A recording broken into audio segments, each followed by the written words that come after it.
Welcome to Eat at Joe's. Let's make salt-crusted potato slices.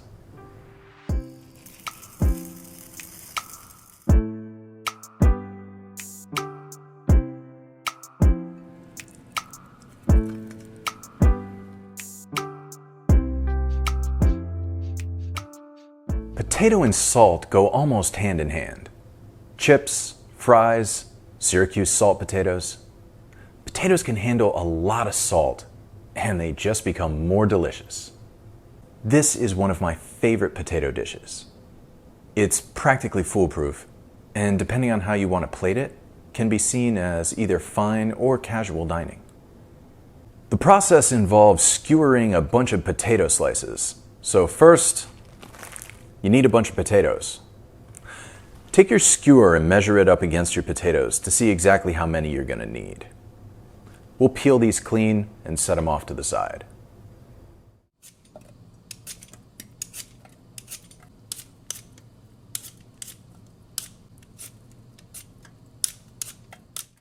With our potatoes peeled and ready, we're going to need clean, even slices. And the best way to do that is with a mandolin. Take the ends off the potatoes so each is more like a cylinder than an oval. And keep the end pieces together.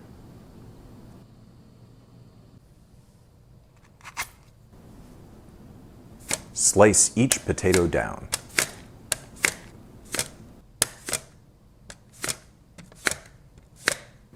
Keeping the slices organized will save time later.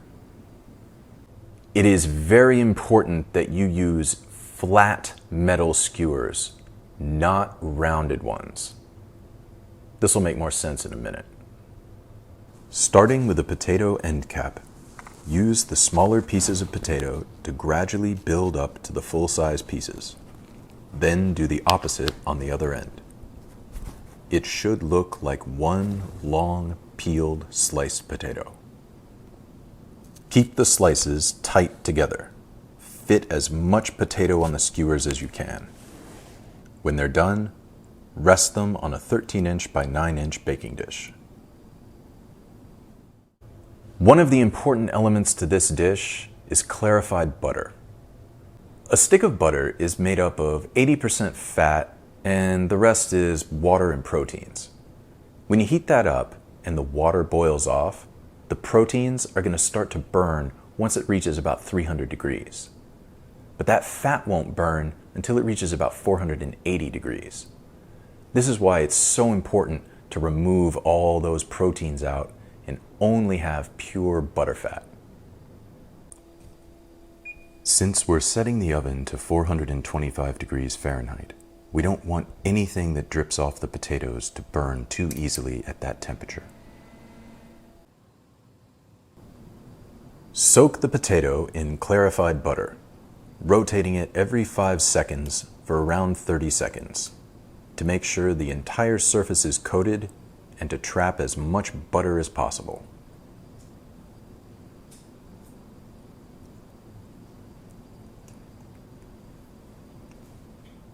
Then comes the salting.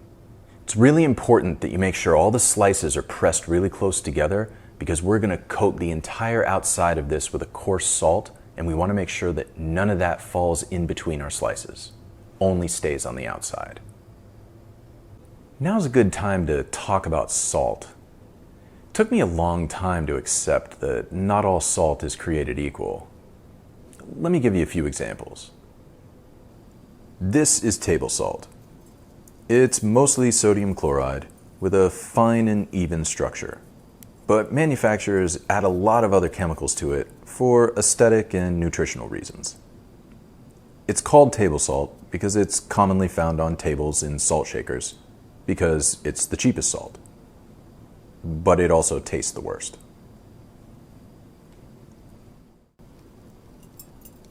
Cooking salt has a higher sodium chloride content and isn't as processed, so it will look and taste different than table salt. In the USA, anything labeled a coarse sea salt or coarse kosher salt will qualify. Compared to cooking salt, Table salt just tastes like chemicals.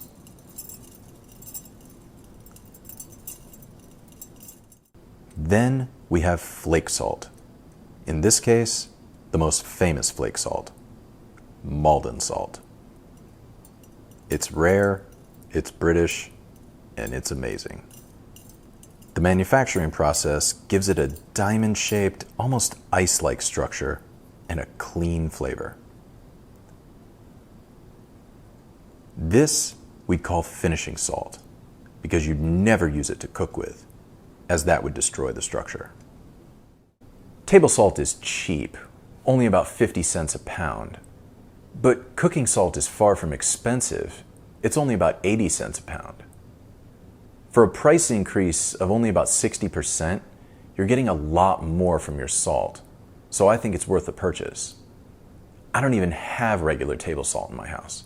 I actually had to go out and buy some to make this video. In terms of your flaky salt, finishing salt, specifically that Maldon salt, I love this stuff, but it also costs $12 a pound. Take the butter-saturated potato skewers and completely cover them in salt. Leave no edge left unsalted.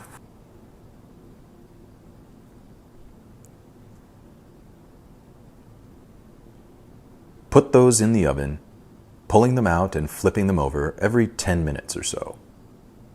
This is why we need those flat skewers. Without the stable flat sides, the potatoes will just obey gravity.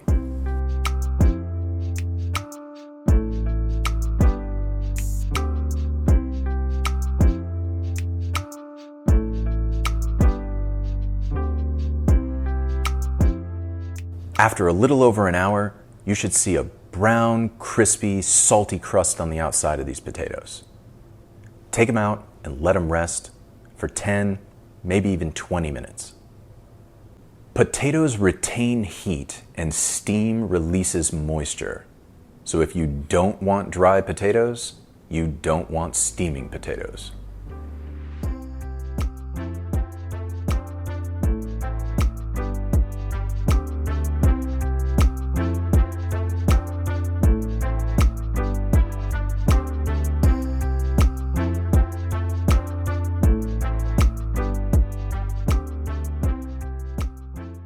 Once they've cooled down, they're ready for plating. There's a few different ways to do it depending on your style, but I'll show you all three on this cast iron.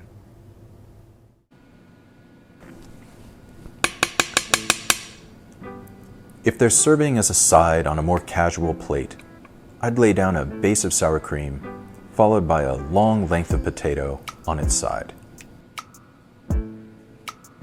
This is a nice looking home-style plate.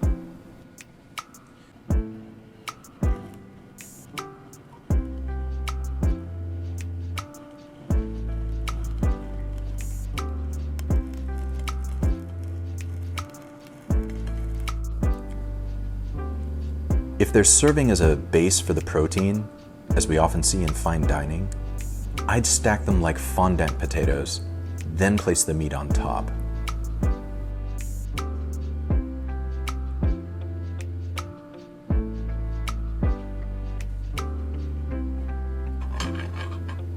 You could smear sour cream and coffee syrup right on the iron as well.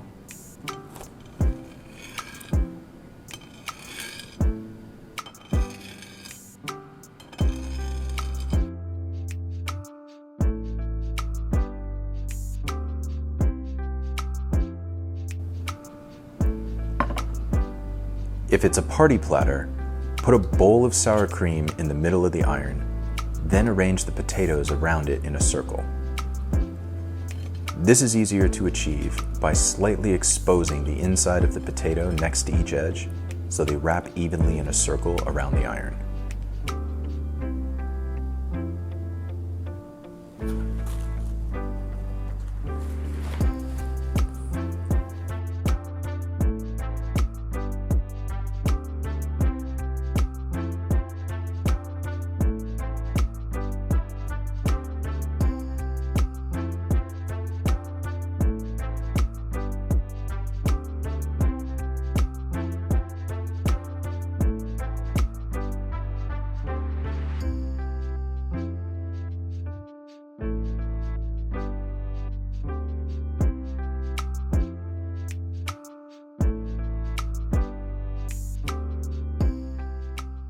Thanks for watching Eat at Joe's.